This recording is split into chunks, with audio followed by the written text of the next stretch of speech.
Good morning, everyone. This is Rama on Riding, coming to you live from a dark but soon to be bright and sunny Kailua, Kona, Hawaii. Everyone is getting ready for the holidays, and I've noticed that sometimes we neglect our books during the holidays. So hopefully everyone's working away on book 2 and book 3 and book 1, if that's where you are in your timeline. Today we are lucky to have Lynne Cockrum-Murphy here to do her author interview. This has been a challenging interview for us. We've scheduled it a few different times, and we finally found the time slot that works for both of us. So with that said, Lynne, why don't you start off by giving us the title of your book and then maybe a little bit of history into who you are. Sure. Thanks, Rama. It is dark where you are. I can barely see you. This is Living Hope, Steps to Leaving Suffering Behind. Rama's team helped me design the cover, and I really thought it came out beautifully. The color, the message, really happy with it. So you want to hear about the book first or about me first? How about starting with you, and then we'll move into the book. Okay. So the book really covers a lot of my life. So my life was real dramatic up until I was 25. And so you'll hear about all of that in the book. I became, after I finished college, I became a school teacher, a special ed teacher, and I did that for about 30 years. I also went to work for the university, and I teach young people how to become teachers, special ed teachers in particular. And but I've had a spiritual inclination ever since I was really young, and that has driven me, including that if I couldn't feel connected or feel like I was seeking and connecting with something greater than myself, I would get really unhappy. So that's been a driving force. Again, one of the things that we did as part of our prep for the PR part of this for our books is develop 20 questions. And last night I was working on answering those 20 questions for interviewers. And I was reflecting on some of the people that I used to read when I was a teenager, like Alan Watts or Baba Ram Dass and Rollo May, like psychology and spirituality, way, like I was 17 and 16. That was that seeking part of me that said, I'm not happy, and there's got to be an answer out there. So that has really driven my life. I moved into a commune when I was 25, and it was a metaphysical Christian kind of mix thing in Oregon. And that was a wonderful experience. I mean, it was really life-changing, which was good because my last 15 years of school up through college were in Reno, Nevada. And the stuff that I was exposed to there, I thought was pretty normal. But it's the kind of stuff that'll destroy your life. So I moved into the commune and cleaned up my life, and then I got to be immersed in spiritual studies, and that was a really good foundation. From there, let's see, I got married, been married 31 and a half years, Wow. And then moved down to Arizona, and I retired from teaching in 2008, except for the university. I still work for them part-time. And then since 2008, I've worked on the book and seeing clients privately because I'm a licensed substance abuse counselor. And but then really more and more of the sharing of my spiritual work with others. So my clients come to me for theta healing. They come to me for access consciousness, for channeling, for counseling. Just sometimes someone's marriage starts to fall apart. They need someone to be there for them. So I do all that, and I'm working on the next book. And fortunately, I have a really supportive husband that lets me do all that, be all that, and spend thousands of dollars on publishing a book. So it's a good life. Lynne, have you thought of yourself as a writer all of your life, or is this something new for you? I had a brief period about at age 17 or so that I thought, yeah, I would like to write. And I was in no position to do anything with that. So mostly what I did was journaling. And I like 25 years of serious journaling. And that made my first book, the dissertation that I did when I got my doctorate in 2001, made that possible because I was really used to writing and being in the flow. And so it helped me get that book published, the dissertation, and then got published outside of the university system. So no, I didn't see myself as a writer, but there was always that desire. And then so I went into my journaling until somewhere in the 2000s, even after I did the dissertation, because it has autobiography in it, I still wanted to write my story. And I tried and tried and tried. I even went on writing vacations with my husband, and he was a reporter, and we'd be locked in a timeshare for a week, and he'd be writing away, and I'd be playing solitaire because I could not do it. So that's why when I heard about Tom and I met Tom Bird, that I was like, I have to do this. This guy is going to get my book out of me and onto paper and get it done. And that's exactly what happened. The retreat that I went to a year ago, November, my book came out in one day. I was the first one done, and in the group, and then editing until the book was ready to come out September 16th. Lynne, what was the hardest part of getting this book written and or published for you? I think the fear of talking about personal things and putting it out there publicly, that one of the things I talked about in there is having PTSD. And it's like, well, do I really want everybody to know that? I don't think my family knows that. And so, and that's one of the places where Tom's work was really good, because he had, you recognize and acknowledge those fears, process them, move past them, get some writing done, and then do it again. So that was really helpful to me. Also, my own processes, using the theta healing and things like that to get through the fear. So, and then also there's that, fear of ego? Like, what, I'm just going to talk about myself? Can you do that? Is that okay? And of course it's okay. Yeah. There was a lot to learn in this process. Did you have any self-doubts along the way? Were there times when you were thinking, why am I doing this, or anything along those lines? I think the line that would come up in my head was, who do you think you are that you could do this? Or that you could, that it become an Amazon #1 bestseller, right? And it is. And it was like, who are you? And I think that's because we grow up in our small towns with our dysfunctional families, and you're not expected to go big. And that's one of the things that Tom helps us with, is that it's okay to go big. Lynne, you mentioned 20 interview questions, which is somewhat of a common exercise that many interviewers go through. Is there one of those questions that you feel is important that you'd like to address today? Sure. One is, what do you want readers to take away from the book?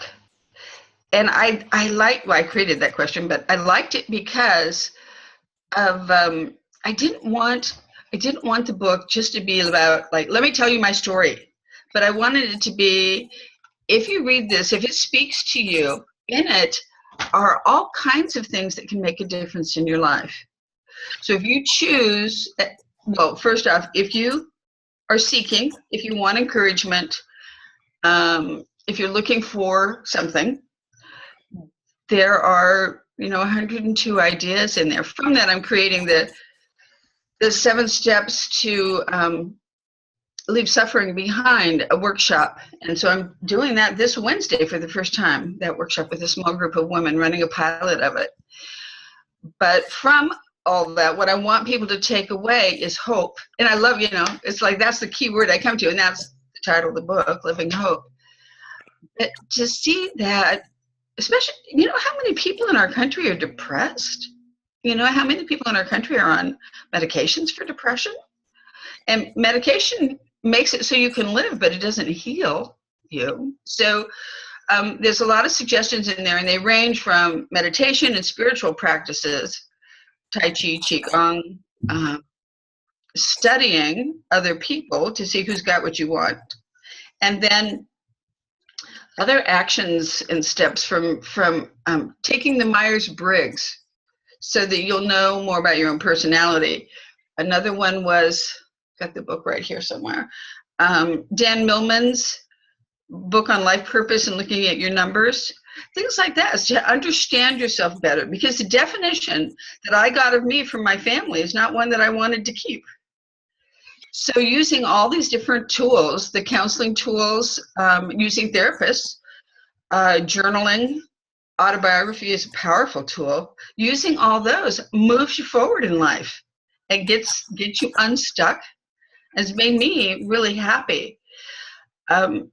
So those are a lot of the things that I recommend in there, including at the back of the book. I put a checkoff list of things to try, like just take an action, or read, or pray, or expect a miracle. Search the internet. Do something different than how you did it before. Lynne, for you, what is the biggest thing that you've taken away from having that first book published?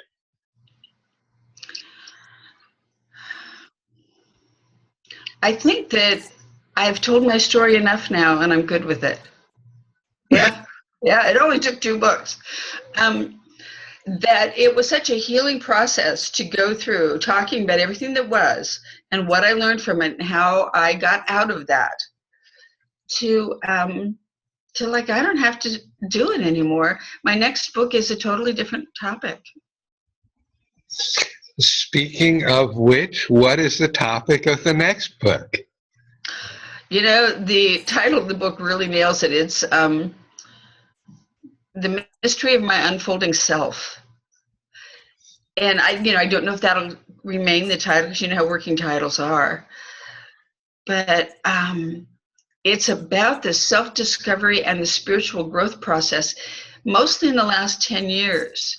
So messages that have come through in the channeling that I thought were messages for other people. And I put a couple of them into the book and went, wow, that is wonderful stuff. Stuff about perspective, changing perspective. And, I know most all of us in this program are on some kind of a spiritual path, from Christian to really non-traditional paths. And we all have that process that we're going through. But some of what I think, some of why this is going into the book, my process is going into the book, is having teachers and people to look to understand what you're going through. So, like I could read Yogananda, and I was Yogananda's book, the autobiography of Yogananda. And I got all kinds of wonderful information and ideas, but I'm not Yogananda. Or I read Swami Rama's Masters of the Himalayas. And it was wonderful, but I'm not going to give my life over to a guru and proceed on that path. So in reading those people, I got assistance about where I'm going or what is going on. I mean, Jack Kornfield's, some of his Buddhist books were helpful. But I thought maybe I'm writing this one about the process so other people will have something to put their hands on that says, yeah, it's okay that one day you're out in nature and the world is luminous and glowing and you've never seen it that way before, and it's okay. In fact, it's going to happen more now. So, yeah, it's about that whole process. And I guess I want to share how it's been for me. And there's still that thing about these books that it's not like I spent my life going, I'm going to be an author, I want to be a writer. I'm a teacher. But there's something about the books having their own life. I think Bernadette mentioned it earlier. They drive you. They drive me. It's like it's got to get out. Lynn, if there was one piece of advice that you could give to somebody who's just starting out on this path of writing a book, what would that be? Every time you get blocked, find a way to clear it and move through it. Because it happens to us over and over. I looked at the beta group that I got into, I think in March, one of Tom's beta groups. There were about 45 of us to start. And now, there's less than 10 that we hear from regularly. And I'm sure each for their own reason. Maybe it's just work. But I know I ran up against a lot of blocks, and most people do. And sometimes we slow down, sometimes we quit. But I say, like you're having Victoria come in and do some clearing work with us next week. I say, talk to these people or come to someone like me and get that stuff cleared. We don't want to stay in our fear and spend 5 years sitting on a book. Lynn, in an effort to make the interview shorter like we had talked about, I'm going to open up for questions from the audience today a little bit earlier. So for those of you who know how to unmute yourself, you can do that. If you want to wave at me, if you have a camera, I can unmute you. And if you're on telephone, I'll keep my eye on the chat box here. Anyone have any questions or comments for Lynn at this point? And Rama, I did put the author's webpage. I put the address for that on the chat box. So if anybody needs to look at it, wants to look at it, they can. Lynn, that's good. Why don't you also give us your website address for the people that may not be able to see the chat box in the recording? Oh, okay, sure. It's Lynne Cockrum-Murphy, no spaces, .com. Well, I don't see any question. Well, there's a couple of comments. Let me see if there's something. I always wonder if we do have questions, because we're all kind of in the same boat here, and you really hit the nail on the head of a lot of the issues that we all face, and I do appreciate that quite a bit. So, with that said, maybe what I'll do is I'll stop the recording early, and we can kind of keep a discussion going a little bit longer. It's really an experiment with viewing of, we got Mary here, okay. Yeah, I see Mary has a question. Okay, Mary, you're unmuted. Well, I think this would be interesting to keep on the recording, actually. The first part, and Rama, I think you're a really excellent interviewer. I love the questions you use to bring the authors out, so thank you for that. The first part was Lynn was going to talk about herself, but also I would like to hear some of the high points about this story, because I think it's fascinating, and obviously a lot of what happened to you in those early days helped to probably thrust you on your spiritual path, right? Yeah. I think listeners would enjoy hearing about that, if you guys agree. Sure, Lynn, whatever you feel like sharing as far as some of the high points of your,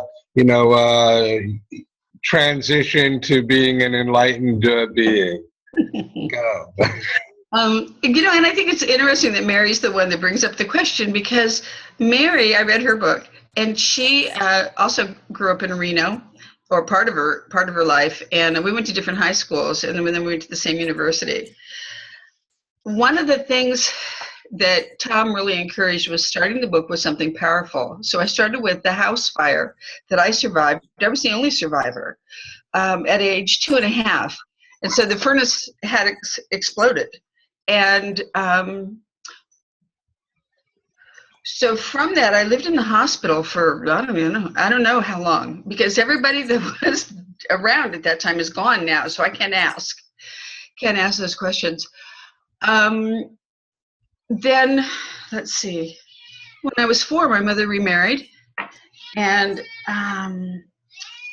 let's see, we moved around a lot. Because most of the time my mother was a single mother, and then, I don't know, because of people's work, we moved every year.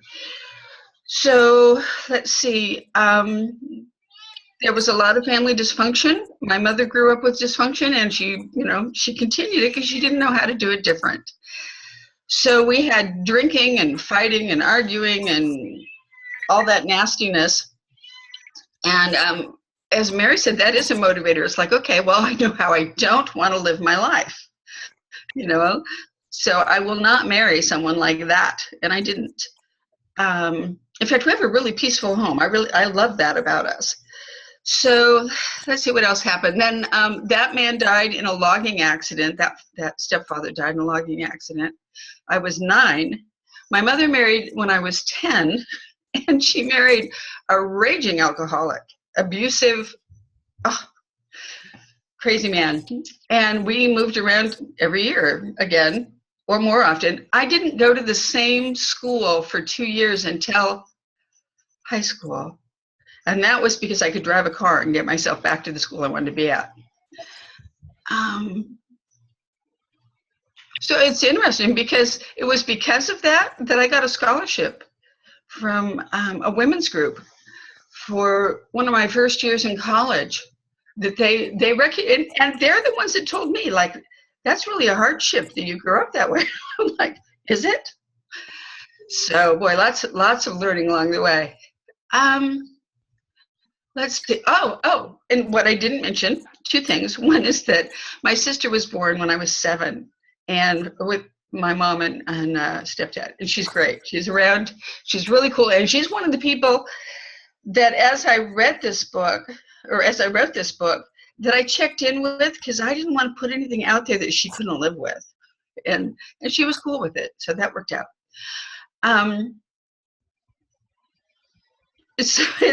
It's funny. I feel emotional about talking about some of this stuff. It's funny. You talk about it, and emotion still comes up. So the last thing I wanted to mention about all that was at 25, right about 25, my mother bought a bar. And I said, like, what are you doing? You have a drinking problem. Don't quit your job and buy a bar. Holy cow. And it was robbed within 2 months, and she was shot and killed. Oh my gosh. Yeah. It's funny how sometimes the drama of all that still will just, all that icky stuff comes up. My stepfather was also shot, but he didn't die for almost 2 years. And I think he died more of alcoholism and survivor's guilt after that. So the other thing that's just amazing is that was the end of it. I had all that karma, all that crap. A couple things I haven't mentioned, some of the abuse and stuff, from 2.5 to 25. I knew I should have brought a tissue. And life since then has been so good. I had moved into the commune the year before Mom was killed. And, then I met my husband about 4 years later. And life's been really, really good. But that first part, and I think that's why I had to write it twice, once for the dissertation and once for this book, because it was so much. It really, I probably left a few things out. There was a lot that went on. So that's the early part, and that's a lot of the book. But then, and as Mary mentioned, is that all that unhappiness and all those role models that I didn't want to be like made me go, well, how do you get to the other side? So counseling, so journaling, and there was a part of me that always knew life can be better than this. Life can be good, and you can have peace. And so that was one of the messages in the book, is that suffering can lead to peace, which is like, doesn't sound like a possibility, but if it doesn't beat you down, if you don't let it destroy you, compassion, look at the level, well, you don't know me that personally, but the level of compassion that develops for others. Teaching school was really, because with special ed kids, so many of them are from dysfunctional families and being abused and do end up in prison themselves. That compassion from my own experience really helped me to reach out to kids and help kids who were being abused to speak up so that I could report it and get them help with the counselors. So that was a cool aspect. And I think it's why I care so much about my clients today. And I don't, I can feel in my body things that are going on with clients. So, if my heart hurts, I'll ask them about what's going on in your heart, because I'm feeling it. If my stomach hurts, I'll ask them about what's that energy about. So I think there's a connection there between the way my life was, the decisions I made, and who I get to be today. And it's good to see talking about all this brings up tears, because I'm working with Jackie Lapin starting in January to do interviews. And so I do want to get past this point where it brings tears. Well, as much as guys hate watching women cry, there is a big release there, and and we all feel that. And part of our job as authors, whether we're talking or writing, is to get other people to feel. So. True. I'm going to grab a tissue. Talking. Well, sounds good. Do we have any other questions that I can unmute? Okay, good. Bernadette, well, let's wait until Lynne comes back and all. It sounds like you and Lynne actually have some camaraderie here with the early life issues and stuff. Lynne, Bernadette's got a question for you. Yeah. Lynne, I read your book, so I think that I understand where you're coming from with everything. But I wanted you to explain how going through all of this makes you stronger, and also when somebody is feeling fearful in their situation, what do you recommend for them to get out of it? Because fear to me is the biggest thing that stops us. Mm-hmm. Some of the research on resilience, why some kids grow up in dysfunctional households and make it, and some people grow up in dysfunctional households and just follow the same patterns. Some of that research includes that there being a significant person in your life who helps. Can be a teacher, a minister, and just all kinds of people. For me, it was a grandmother, and she was like a rock. She didn't perpetuate any of the crap as far as I could tell, which is probably just my child's view of the situation. But I do see her as the rock that helped me get through all that. So there was that piece. People have told me since I was 25, that I was really, really strong. And I don't know where that came from. Maybe that's just who I came in as, but really strong.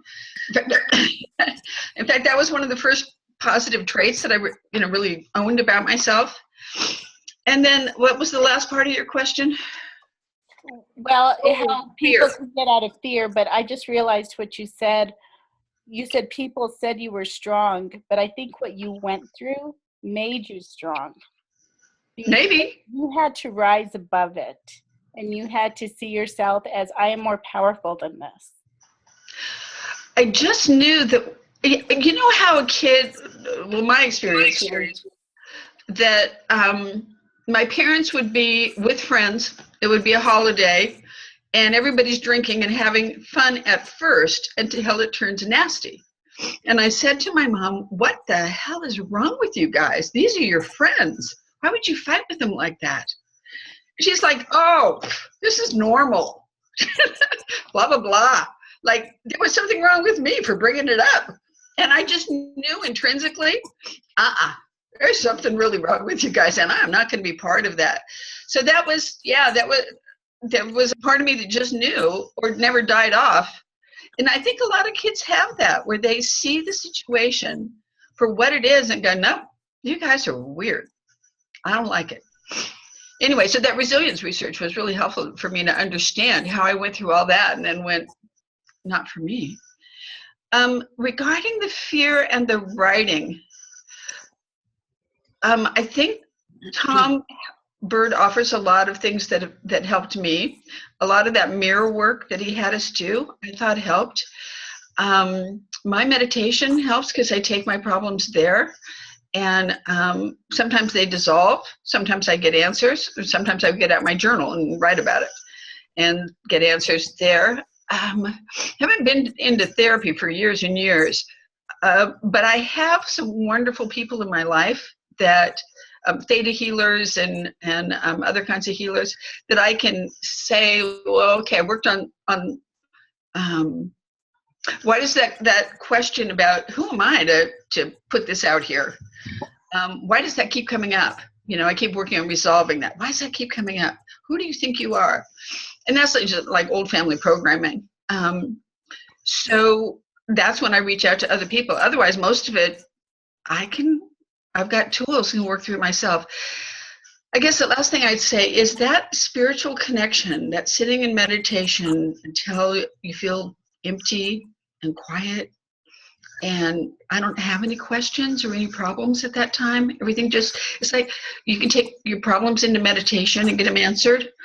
But when you get into that kind of meditation, you don't have questions you need to have answered. So I think that carried me a lot. And that's my go-to place. And then being out in nature can really bring that up for me or anyone. I noticed when I worked with the clients at the treatment center, lots and lots of those people, the only peace they got was when they were in nature. For men, it was fishing. For women, it might be hiking or walking or sitting. But yeah, there's something powerful there. I've got Anaria unmuted. You got a question or comment, Anaria? Lynn, I'm glad I'm able to hear your interview today. This is good. Something that I felt with you, I don't know if you have brought this to the surface. I haven't read your book yet, but I've been looking forward to it since I'm still working on the galleys in my own book. The one thing I picked up was your empathy and the strength that you have built from that, and the way you now know how to tune into other clients and give them what they need, actually was from your mother being such an incredible teacher, as freaking difficult as it was. But you went into it sounds like you may have gone into this place of monitoring from an inner gut feeling sense. When you walked in the house, is it safe today? Are they going to explode? Are they going to have friends over to drink so they can all explode? And where it actually has become extremely valuable tools for you now, and anchors you into a place that not everybody can get to when they're working with clients. I think that's a really good point. I think that's some of the stuff that I'm coming to understand now, because in research in addictions, they call that hypervigilance that children develop when they live in those kind of crazy settings, and that's how they survive. They monitor everything and everyone, and then they act accordingly. But that is not a real useful mechanism as an adult. I mean, unless I'm walking down the streets of, in Mumbai or something. It's not as useful of a mechanism as an adult, but it does turn into that reading people. Yeah. And so that's also something I try to turn off when I'm out. Oh, and, yes. in public, because someone will be sitting in a meeting with me and I'm like, my God, what's going on with that woman's throat? I wonder how sick she is. Should I say something? And I don't. But that's been a learning process. So yeah, I don't know how exactly my mother helped me develop some of that, but I do think that she had a lot of awareness herself, because before she died, which was an accident, well, not an accident, it was a murder, but you would think she didn't see it coming, right? Because she just went to work every day at the bar.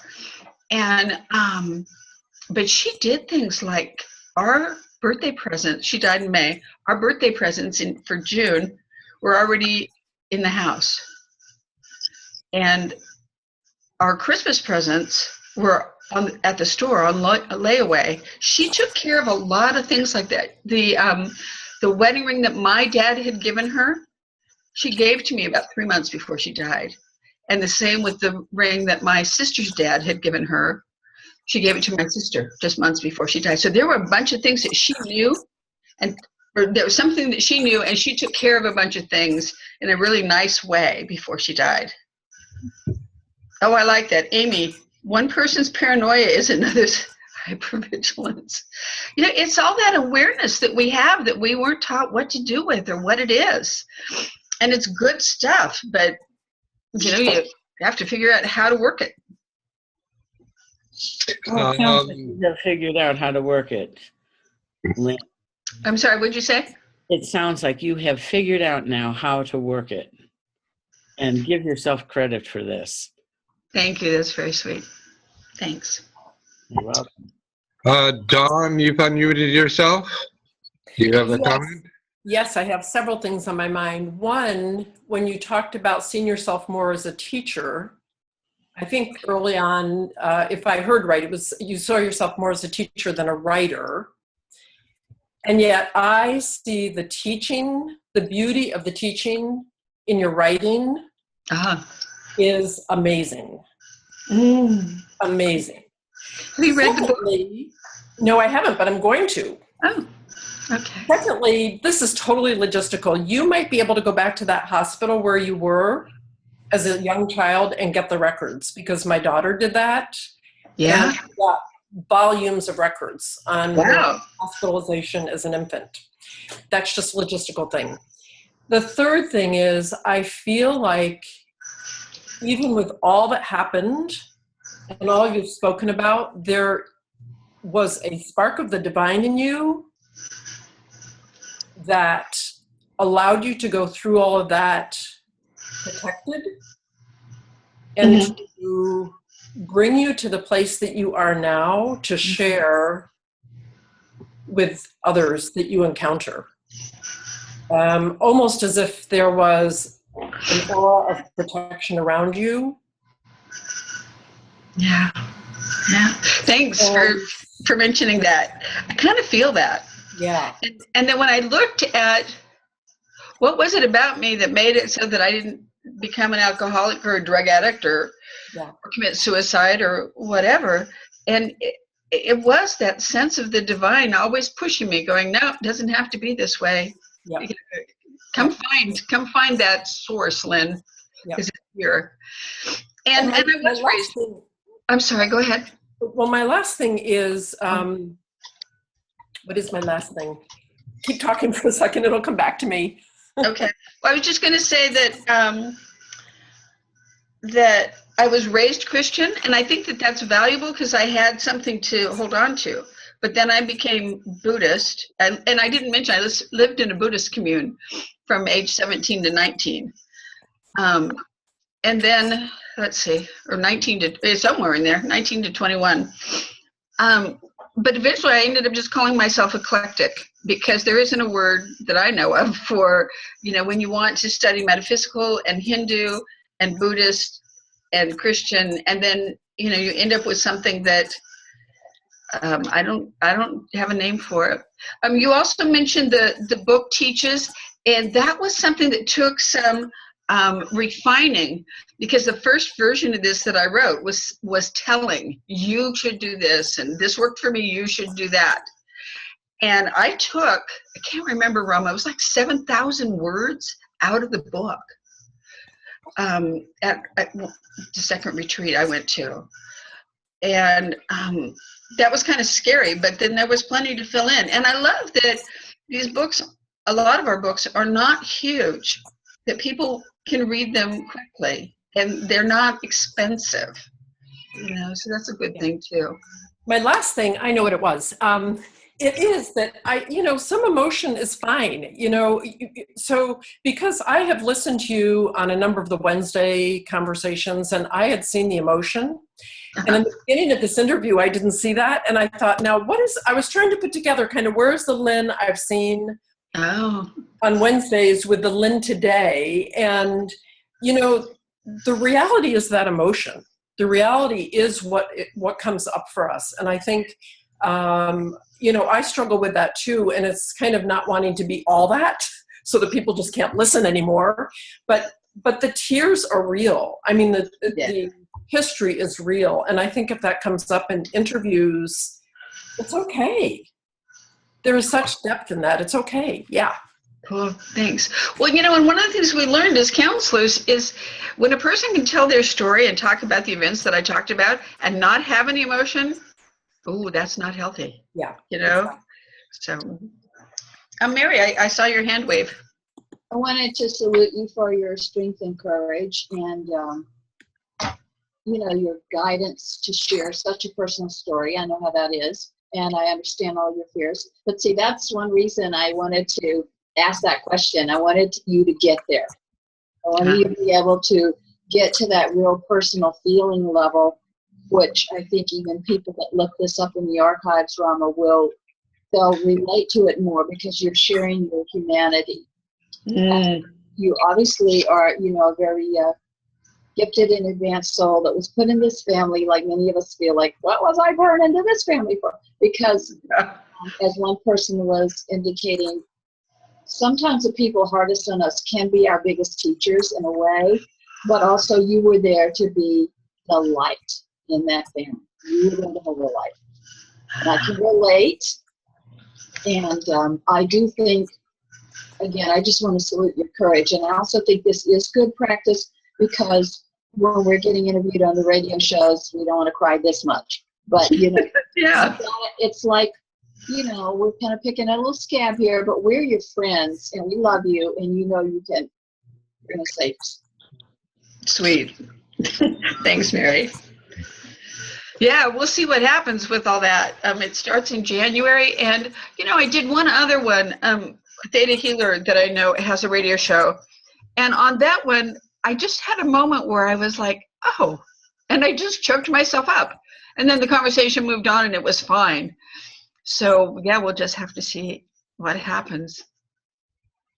But, you also talk about that emotion, the depth of it. It does touch people. And I guess that's why, the book had to start with the fire, the first chapter being about the fire, and keep going back to all these really awful events, but because it moves people. I think Rama said that too.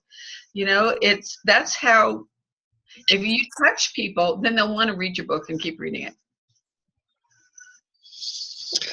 Lynne, I want to thank you for being such a good interviewee today. I'm going to stop the recording and then we can chit-chat a little bit longer.